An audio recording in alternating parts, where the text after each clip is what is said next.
What's up, everybody? I'm Aaron. I am going to be explaining the quick and dead snatch protocol to you guys. A few months back, I made a quick and dead protocol for my father-in-law, kind of explaining a little bit of the gist of the swings and the push-ups, right? This is all new to him. Doesn't have a whole lot of experience with hardstyle training or kettlebell training at all, for that matter. So I try to simplify it as much as possible. I had him only do 2-hand swings so he can work on the hinge, he can work on connecting his body, and I had him do push-ups starting in the up position, the fully extended position.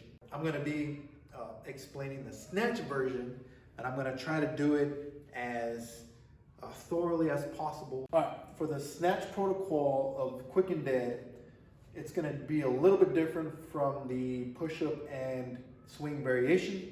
We are going to actually start with 8 minutes. You start with 0. I put 4 in the middle, finish with 8.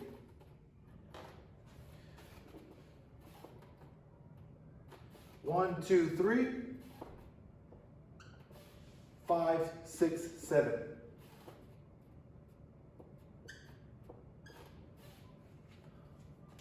On the 0 minute, as soon as you start your timer, you go. You're going to perform 10 reps with your less dominant hand, snatches.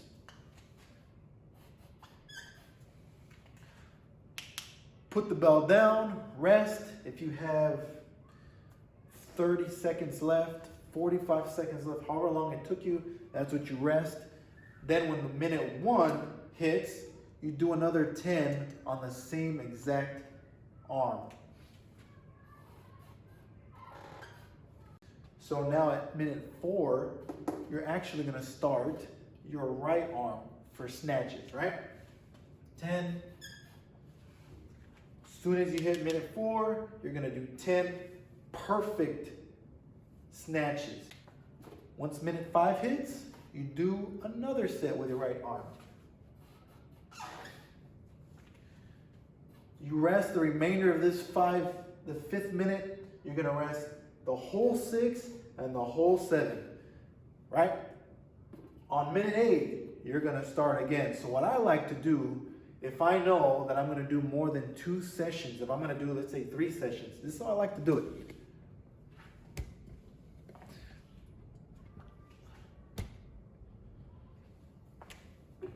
I write 8 right here again.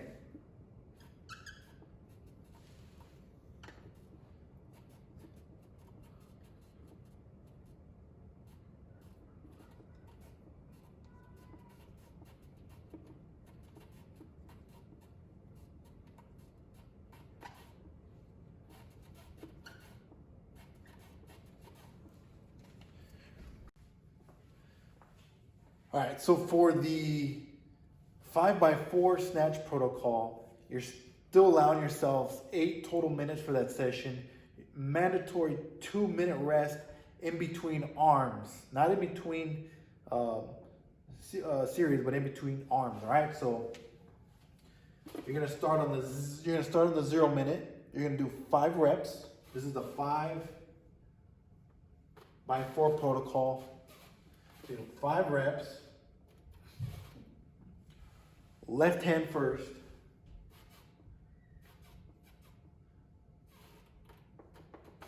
Then at 30 seconds, 5 with the left hand. At 1 minute, 5 with the left hand again.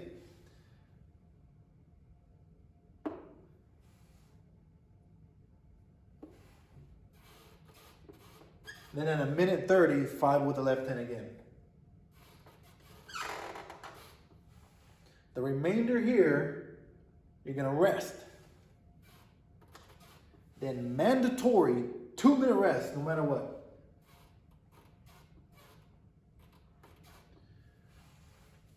At 4 minutes, then you're gonna use your dominant arm.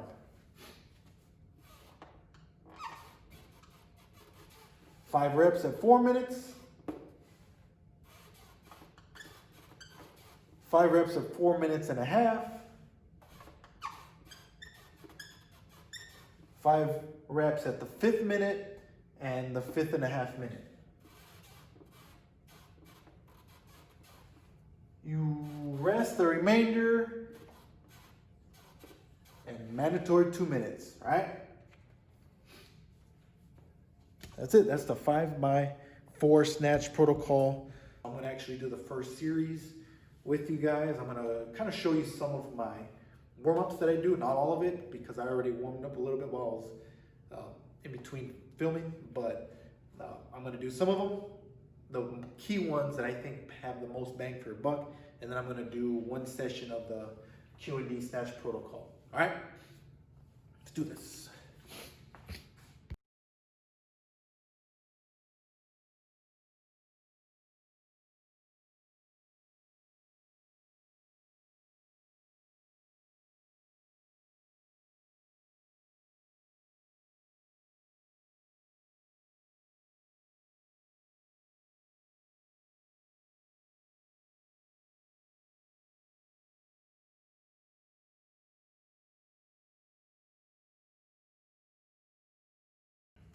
So I'm gonna start the timer, 0 minutes.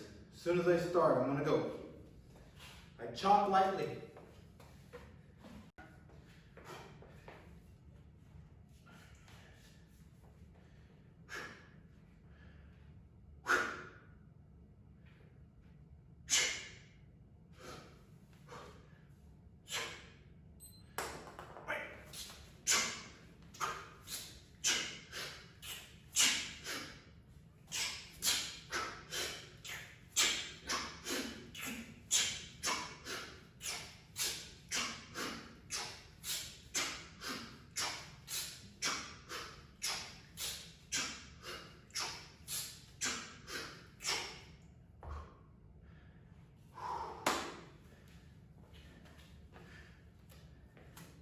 "30 seconds. Once it hits 1 minute, I go one more time.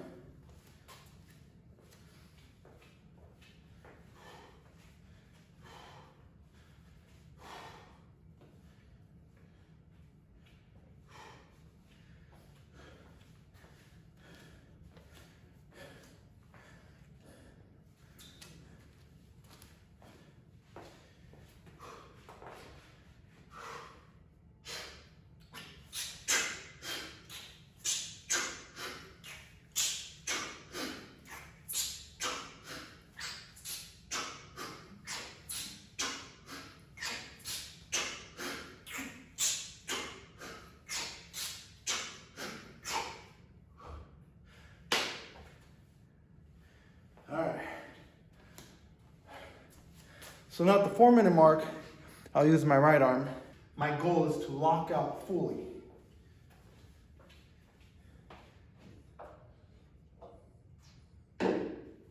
Five seconds.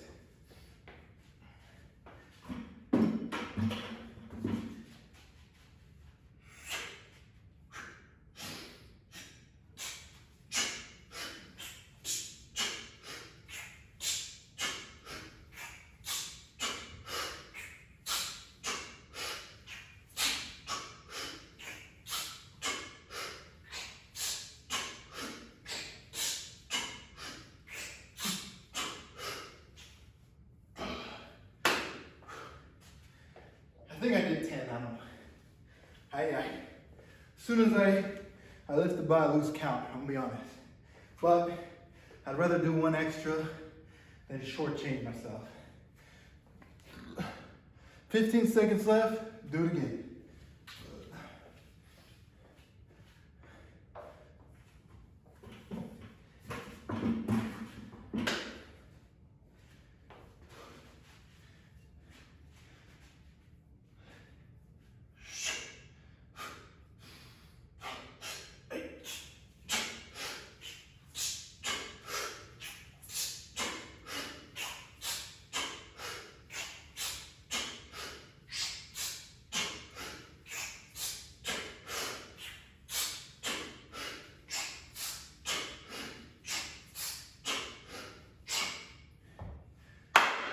And that's it.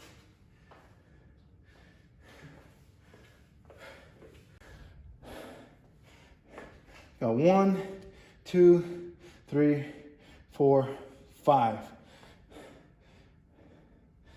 That's 100 reps. That's all you need. But if you're doing snatches, you really and truly only need to do 100. So, unless you're getting ready for the Secret Service test, which is 200 snatches, that's something beyond me right now. I'm still baby stepping it. I'm still doing FSG 1. So once I do that, get another 10 years under my belt, and a lot of mentoring, then we'll see more where that Secret Service testing comes in, right? All right. Some quick tips on snatching proficiency. So the biggest factor when it comes to snatches is you want to utilize your hinge. You want to make sure your base is the kettlebell swing, the one-arm kettlebell swing. Granted, the trajectory is not forward, right? The trajectory is up, right? Notice my elbows are gonna stay locked into my ribs. So when you're swinging, typically, you want your arms locked and the belt to go up, back down, receive, right? With the snatch, you want that elbow tight, glued to your ribs. And about right here, you're gonna punch up, right? As you return it, slight flick, you're literally letting the belt come back down. Instead of going forward, shoulders are packed, elbows bent, keeping that arc real tight, right? Almost like a straight line, and then receiving, okay?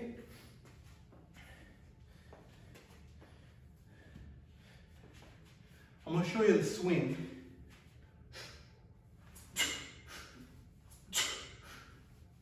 Right? As opposed to the hard style one-arm swing.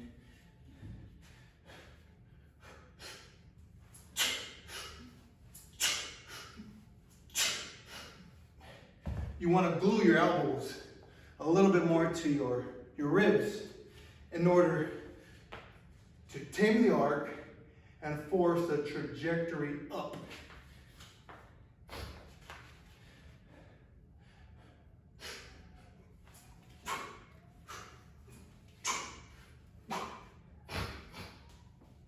The second tip is going to be how you grip the belt. If you're doing a snatch chest or multiple reps, you want to grip with your fingertips. Right here. Over grip, fingertips. And second thing is thumbs down on the hike.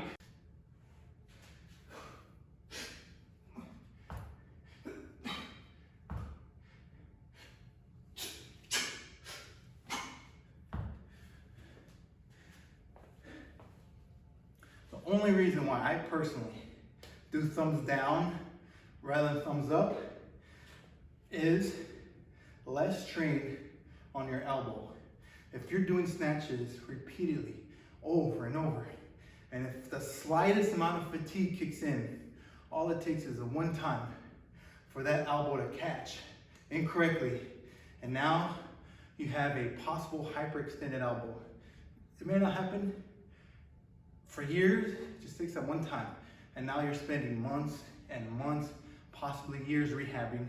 God forbid you rupture a bicep tendon or you hyperextend your elbow and you're out of it for forever, you know? Just be safe. Hope you liked the Q&D snatch protocol.